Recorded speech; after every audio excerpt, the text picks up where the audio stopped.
మతం గొప్పదా మనిషి గొప్పడా రెండిట్లో ఏది ఎదుగు? నాకు తెలిసినంత వరకు మనిషే గొప్పోడు. మనిషి లేకపోతే ఇవన్నీ కనుగొనేటోడు కాదు. మతం పుట్టిందంటే మనిషి పుట్టిన తర్వాత పుట్టింది కానీ ముందే మతం పుట్టలే. కానీ ఇది ఏదైతే మరి ఈ మతాన్ని అడ్డం పెట్టి ఈ మతం వల్లే మనం ఉన్నాం, మతం వల్లే మనం బతుకుతున్నాం, మతమే మనకి అని చెప్పేటువంటి ఒక ఇది వాళ్ళ యొక్క సిద్ధాంతాన్ని మనం ఎట్లా చూడాలి? అది ఏమిటిదంటే ఒకటి మతమే మనది మతమే అది అని అంటున్నారు కదా. ఇప్పుడు అక్కడ అంతమంది చనిపోయినరు. ఆ మతాల మొత్తం ఆడ పోయి వాళ్ళ ఫ్యామిలీలను మొత్తం ఆదుకున్నామనండి. ఆడ ఏం చేస్తున్నారు అసలు?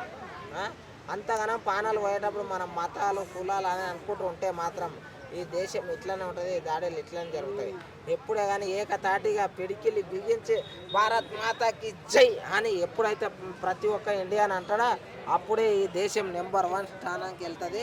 బరాబర్ ప్రపంచంలో నెంబర్ 1 దేశం ఇండియా అని చెప్పుకుంటాం.